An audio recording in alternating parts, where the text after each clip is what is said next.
Tumpang ilmu kawan, belajar bergerak berbagi untuk negeri. Guru penggerak majukan pendidikan. Warahmatullahi wabarakatuh. Yang terhormat Bapak Kepala Sekolah yang diwakili oleh Ibu Wakasek Kesiswaan, Ibu Wakasek Kurikulum, dan Ibu Wakasek Humas. Yang saya hormati juga Bapak Ibu Guru SMP Negeri 2 Dharma Raja. Alhamdulillah dan terima kasih juga saya diberikan kesempatan untuk dapat berbicara di depan Bapak Ibu sekalian, yang mana ini merupakan sebuah follow up atau tindak lanjut kegiatan saya dalam mengikuti program calon guru penggerak angkatan ke-7, yang mana pembahasan kali ini pada sebelumnya kita membahas tentang sebuah keyakinan kelas dan membuat sebuah budaya positif di sekolah, khususnya di kelas. Sekarang saya akan mencoba menyampaikan aset sekolah, dan saya juga minta partisipasinya dari Bapak Ibu sekalian, khususnya Bapak Ibu yang sudah senior, yang sudah lama di SMP 2 Dharma Raja, yang akan lebih mengetahui aset sekolah yang ada di SMP 2 Dharma Raja itu apa saja, karena ini juga referensi untuk saya ke depannya untuk dikembangkan dalam kegiatan program calon guru penggerak di sini. Oke, di sini materinya tentang aset sekolah, Bu. Lalu berikutnya, nah, aset sekolah itu tidak akan lepas dengan yang namanya sebuah ekosistem. Ibu Haji juga sudah dijelaskan dalam IPA, Pak Ade, yang jelas ekosistem itu ada biotik sama abiotik, yang mana biotik itu berarti berkaitan dengan makhluk hidup, dari mulai kita guru, murid, kepala sekolah, sampai dengan terkait dengan dinas, pemerintah daerah, masyarakat sekitar, orang tua, pengawas sekolah, dan lain sebagainya. Ini merupakan aset kita yang berkaitan dengan biotik. Kalau abiotiknya itu masalah keuangan, sarana prasarana, serta lingkungan alam yang ada di sekolah kita. Kita akan membahas, kita akan mencari tahu aset yang terbesar yang ada di sekolah kita berkaitan dengan biotik dan abiotiknya apa saja. Alhamdulillah kita itu banyak aset. Kita langsung aja biar cepat. Nah, di sini di dalam materi VLMS sudah dijelaskan tentang pendekatan berbasis kekurangan atau sebuah masalah. Di situ ada berbasis pada kekurangan, masalah atau hambatan. Di sini ada berbasis pada aset atau kekuatan. Fokus pada masalah dan isu. Kita selalu berpikir fokusnya itu kepada sebuah permasalahan tanpa kita menghiraukan sebuah asetnya. Kita tuh harus fokus pada aset dan kekuatan. Jadi dalam artian kita itu melihat dari sisi negatifnya saja. Keseringan kita biasanya melihat dari sisi negatifnya saja, tanpa melihat dari segi positifnya. Nah, di sini kita akan mencoba kita review dari segi positifnya. Mungkin sebelumnya kita akan itu dari sisi negatif, bisa saja nanti menjadi sisi positif. Lalu berikutnya berkutat pada sebuah masalah utama. Kalau berbasis asetnya itu membayangkan masa depan. Jadi jangan berkutat kepada masalah terus saja dipikirkan. Apa kita berpikir ke depannya kita akan seperti apa dan bagaimana. Jadi ketika kita ada masalah A, kita bergelut aja di A tanpa mencari solusi dan mencari pandangan hidup ke depannya. Oke, lanjut. Ini seterusnya ya. Nah, perlu kita ketahui Bapak Ibu sekalian, aset utama dalam sekolah itu ada 7. Yang pertama, adanya modal manusia, lalu ada modal sosial, ada modal politik, modal agama dan budaya, modal fisik, modal lingkungan alam, dan modal finansial. Ini 7 aset yang tidak akan bisa lepas yang namanya sekolah, kegiatan sekolah. Nah, modal manusia tadi sudah di pengantar juga sudah dijelaskan. Modal manusia ada kepala sekolah, guru, staf tenaga pendidikan, murid, pengawas sekolah, komite orang tua murid, tokoh masyarakat, dan alumni. Mungkin nanti ada elemen yang berkaitan dengan modal manusia, nanti kita sharing pada bagiannya kita masukkan. Jadi takutnya saya kelewat. Nah, strategi pemanfaatan tentang aset untuk pemanfaatan sekolah yang berkaitan dengan modal manusia tadi. Salah satu itu berkolaborasi dengan guru penggerak atau calon guru penggerak, pengajar praktik, fasilitator, dan juga guru berprestasi untuk mewujudkan sekolah yang berpihak pada murid. Jadi kita sebagai guru bersinergis puncaknya itu berpihak kepada murid untuk berprestasi. Lalu berikutnya itu garda terdepan pendidikan muda diberikan kepada garda terdepan pendidikan muda diberikan kesempatan untuk mengembangkan diri melalui berbagai bimtek dan seminar. Jadi di sini kita mencoba merangsang memberikan stimulus kepada Bapak Ibu guru yang masih semangat, khususnya yang masih muda-muda. Intinya kita ketika ada sebuah program dari pemerintahan atau ada event-event atau juga seminar, ayo kita kembangkan diri kita. Seperti contoh, alhamdulillah kita buat ini masih semangat untuk mengejar S2 keren. Itu merupakan sebuah aset yang tidak akan dimiliki oleh semua orang. Keinginan itu adalah aset. Jadi tidak semua manusia, tidak semua orang memiliki sebuah keinginan. Alhamdulillah dari kita buat ini sebagai pionir untuk S2. Bahkan saya juga terpikir kalau ada bilik dari sini pengen S2 karena tertarik. Dan alhamdulillah banyak guru yang muda juga berpikir kepengen S2 dan lain sebagainya. Mudah-mudahan ini merupakan aset-aset yang lainnya. Lanjut ya. Berikutnya tentang modal sosial. Modal sosial di sini yaitu berkaitan tentang akses media sosial seperti alat-alat komunikasi, ada WhatsApp, Facebook, Instagram, web sekolah dan lain sebagainya yang dapat kita manfaatkan. Lalu bergabung dengan berbagai organisasi KKG, kudu jenjang SD yang kita ada MGMP, ada Ikatan Guru TK, kalau untuk TK, untuk PGRI jelas kita ada NKKS dan Waran ini posisinya untuk pramuka, tapi kita selalu berkolaborasi. Nah di sini yang dapat saya rasakan ketika saya berbicara di MGMP, alhamdulillah, walaupun saya kehitungnya itu guru yang paling junior, yang paling muda di MGMP PJOK, alhamdulillah saya diberikan kepercayaan di tingkat wilayah, dan sekarang untuk kegiatan event O2ASN tingkat kabupaten, saat ini juga saya harus menghadiri rapat di sana. Saya diberikan kepercayaan di tingkat kabupaten menjadi wakil ketua O2ASN. Walaupun istilahnya masih muda, guru honor, tapi baik, tidak ada masalah. Jadi intinya yang penting kita aktif dulu di organisasi, keluarkan dulu istilahnya royalitas kita, keluarkan potensi kita, orang lain akan menilai kita tanpa menghiraukan sebuah status. Intinya jangan mengeluh kita anak muda, jangan mengeluh kita status honor. Yang saya rasakan ketika kita ada potensi dan keinginan, alhamdulillah gitu. Ini merupakan potensi kita.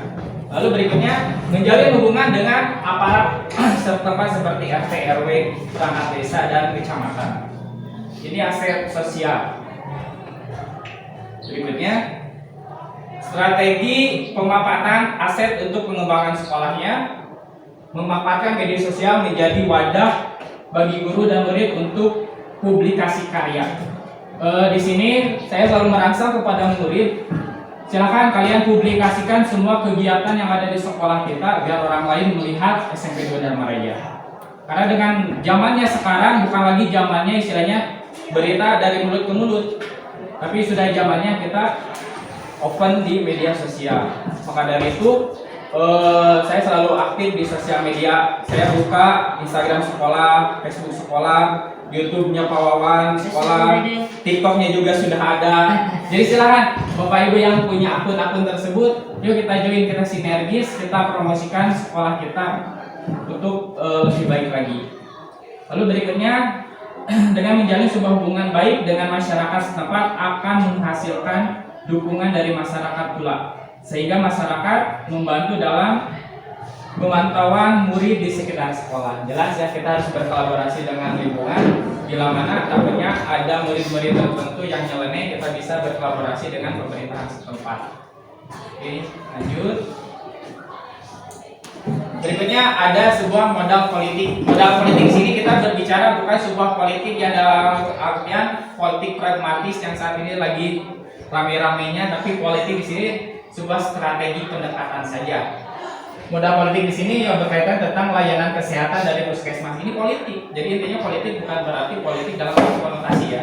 Jadi kita selalu bekerja sama dengan pihak puskesmas itu tentang pemberian obat tambah darah yang selalu oleh Bu Titing disampaikan ya. waktu itu kita zamannya COVID-19 kita kolaborasi dengan puskesmas vaksinasi. Lalu ada pemeriksaan dini juga ya Bu, ketika awal pembelajaran kelas 7. Lalu berikutnya layanan publikasi dari kecamatan. Alhamdulillah dari kecamatan kita selalu bersinergis ya. Mungkin di sini murid perlu pembuatan akte lahir untuk HK dan lain sebagainya itu langsung ke kecamatan.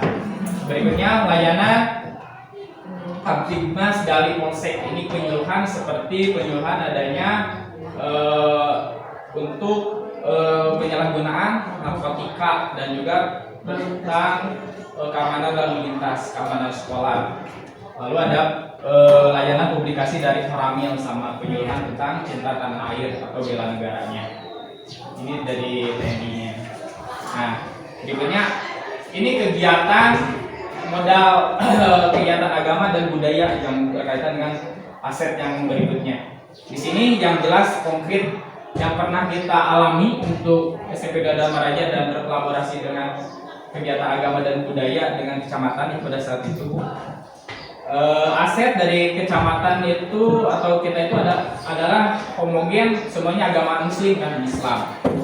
Lalu berikutnya kita berkaitan dengan selalu diadakannya peringatan Hari Raya Besar Islam. Lalu ada kegiatan pada saat itu kita itu ngabuburit ya Bu, ngabuburit alun-alun Jalan Dharma Raja. Lalu kebiasaan sholat duha kita sering laksanakan, lalu pembaca Al-Quran juga sering berkolaborasi dengan Pak Ustadz, Bu Ustadz. Alhamdulillah kita itu sebetulnya aset kita itu sudah keluar, sudah ada, cuman kita pertegas saja di sini. Lalu kegiatan yang dilaksanakan mengangkat tradisi sejarah wilayah Sumedang karena Dharma Raja sebagai cikal bakal Sumedang. Kalau dulu ketika saya masih tinggal di Leuwihidung ini selalu sering diadakan kegiatan Sumedang Larang di kampung saya, dan bahkan selalu sampai detik ini selalu ya ada kegiatan kirap panji bendera kebesaran kerajaan Sumedang dari Dharma Raja, alun-alun Dharma Raja. Kalau saat ini, kalau dulu startnya di Leuwihidung sampai dengan ke pusat kota Sumedang, kirap panji. Lalu berikutnya melaksanakan pagelaran kesenian dan suku khas dari daerah. Alhamdulillah kalau kita yang terdekat dari SMP 2 Dharma Raja itu adanya kesenian celempung dari Desa Ranggon ya.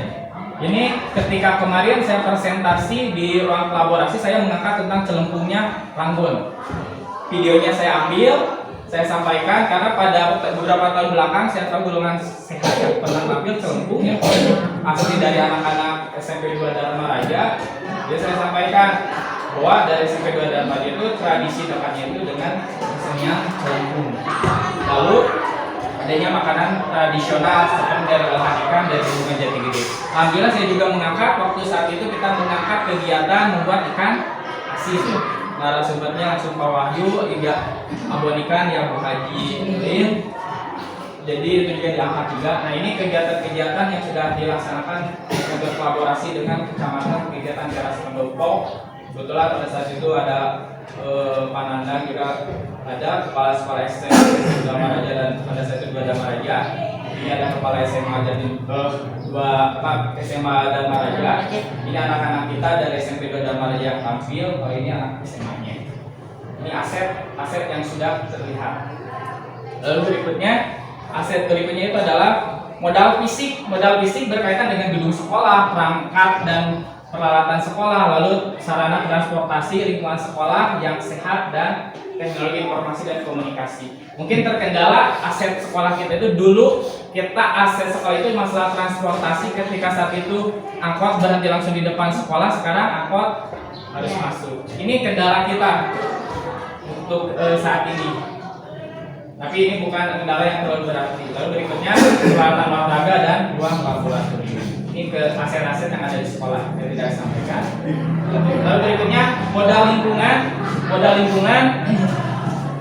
lingkungan di sini letak geografisnya merupakan daerah rendah yang berdekatan dengan lokasi Bendungan Jati Gede. Kita dengan Bendungan Jati Gede tidak berhitung beberapa kilometer, tapi beberapa meter sudah dekat sekali, sudah di depan mata. Lalu dekat dengan berbagai lokasi wisata yang ada di wilayah kita, termasuk sejarah dan wisata sejarah yang ada di kita seperti Cimunjul.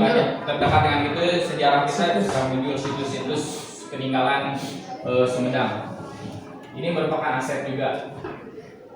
Lalu berikutnya modal finansial ini nih yang paling sensitif dari dulu sampai sekarang yang berkaitan dengan modal finansial. Semua kegiatan dapat terlaksana ketika ada finansial. Finansial pada asetnya ada dana BOS, ada kalau ini dana BOS provinsi untuk jenjang SMA. Kita adanya koperasi, alhamdulillah infak sekolah juga kita ada, counseling siswa juga kita ada, dan DAK fisik ini pengadaan sarana bangunan yang digelontorkan langsung dari pemerintah pusat. Oke, nah ini sebentar siap. bina kembali ke fisik ya, DAK. Ya. Biasanya kan sekolah saya dana yang terkumpul dari orang tua siswa, Ya. dari komite kita asuh ya. Oh gitu. Iuran sumbangan. Ya bisa. Ini bisa dimasukkan kepada modal finansial. Berarti nanti Kira-kira judulnya naon? judulnya berarti saya apa ya? Yang lebih baiknya Kan ada di kita nih. ada sumbangan pendidikan.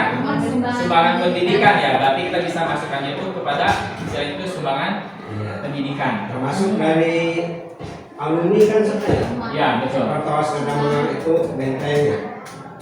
Termasuk pendidikannya lah, Iya. nanti dirinya pada orang tua, Waktu dan alumni ya yang terlibat di sini. kata penting ya Kak. Tuh, siap Pak Ustaz, terima Penting kasih. ada partisipasi orang. Sekaligus perimasalah pada kampung lah. Siap.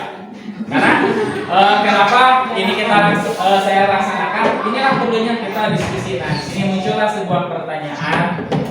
Aset yang sudah dikembangkan dengan baik di sekolah kita apa saja, dan aset yang perlu kita kembangkan ke depannya apa saja. Kita pecahkan saja langsungnya, Bu. Kita masukkan aja di sini seperti tadi Pak Ustaz sudah masuk masukannya. aset sumbangan dari Berarti kita aset yang sudah dikembangkan dulu. Berarti aset yang kita miliki dari SMP Dr. Raja itu apa, Bu? Seperti potensialnya kan kita alhamdulillah kemarin juara tari ya, Bu. Itu sebuah aset, Bu. Itu dari sebuah siswa. ya, berarti aset prestasi siswa yang sudah jelas terkembang.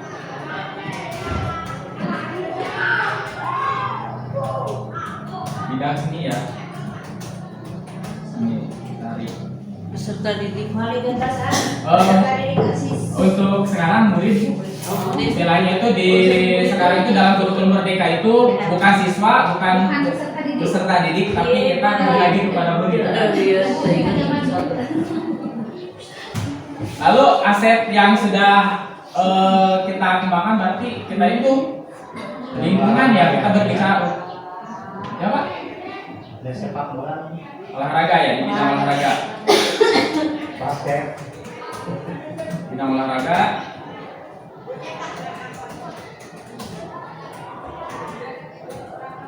Basket juga kita ambil prestasi masuk atletik. Olahraga titik koma. Nama olahraganya ini. Ya, visual, Bu Teti. ya betul, itu aset juga. Seni termasuk Betul itu aset juga Pak masuk. Berarti guru yang tidak hanya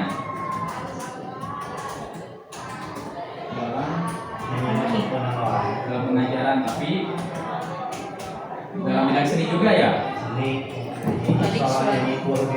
betul. Ini juga masuk aset yang sudah menonjol kita. Lalu berikutnya kita itu memiliki lingkungan yang kondusif ya dibandingkan dengan sekolah yang lain. Alhamdulillah SMP kita lebih kondusif.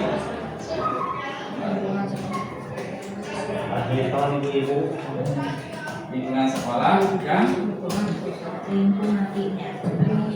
medium.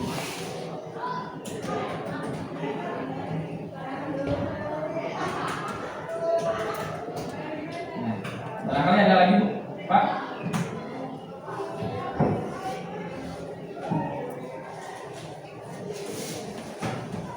Sarana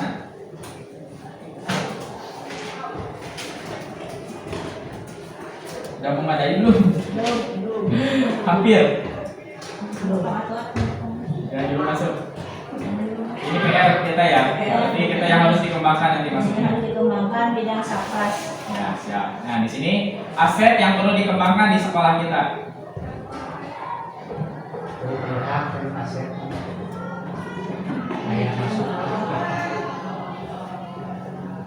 Bisa di poin A1 itu nggak di aset pertama ini. Aset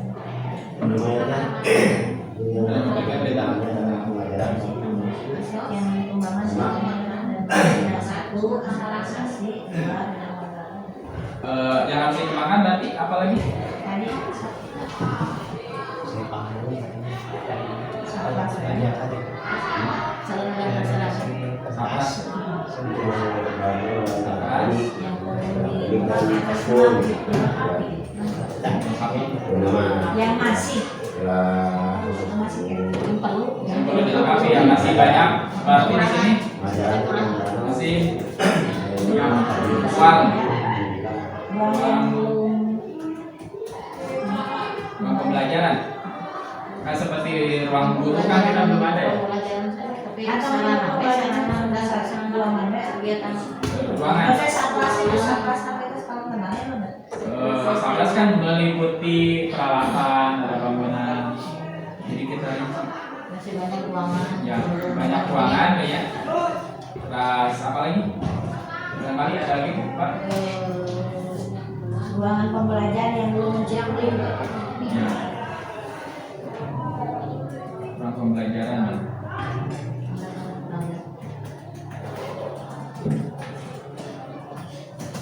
Ya. Alat. Not. Alat-alat peraga. Masih ada? Maksudnya kan alat berat itu bisa di bidang olahraganya, Ya. bisa di bidang kesenian. Dari semua pembelajaran masuk. Alat baik dulu. Iya. Ini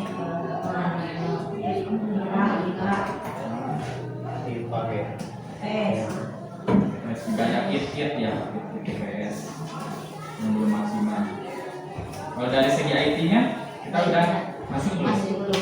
Masih kurang ya. Dari segi perlengkapan IT. Masih ada Bu yang perlu kita kembangkan? Banyak kali ya, masih ada. Ini berarti PR ya. Jadi Alat lokasi masuk itu. oh ya, harus berarti kita harus adanya kolaborasi kan, betul. Itu juga kurangnya. Istilahnya itu masih lemah. Berarti modal transportasi. Modal transportasi.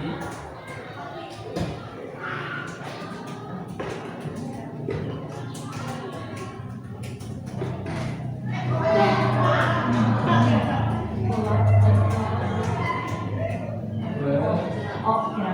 Pola.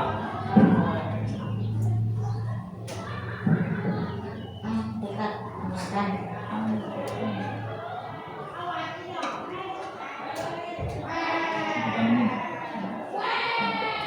Ini ya.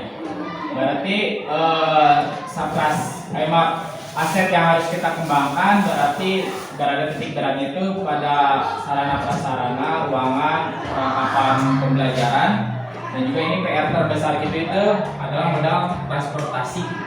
Karena sekolah kita yang tadi disampaikan, ketika pada saat itu berarti di depan sekolah kita harus masuk lagi. Berarti ini kita PR bersama. Mudah-mudahan kelemahan kita atau istilah aset yang perlu kita kembangkan bisa terwujud dan menjadi sekolah impian. Mungkin itu saja untuk pembahasan aset yang berkaitan di SMP Doda Maraja. Barangkali masih ada Pak? Kalau tidak ada, saya haturkan terima kasih atas kesempatannya. Mohon maaf bila banyak salah kata dan perbuatan dari saya. Terima kasih bimbingannya sampai detik ini saya masih bertahan di calon guru penggerak. Tinggal beberapa minggu lagi ini penuntasan. Mudah-mudahan saya bisa berhenti dengan kategori lulus dengan baik. Amin. Itu merupakan impian saya secepatnya. Terima kasih atas waktunya. Wassalamualaikum warahmatullahi wabarakatuh.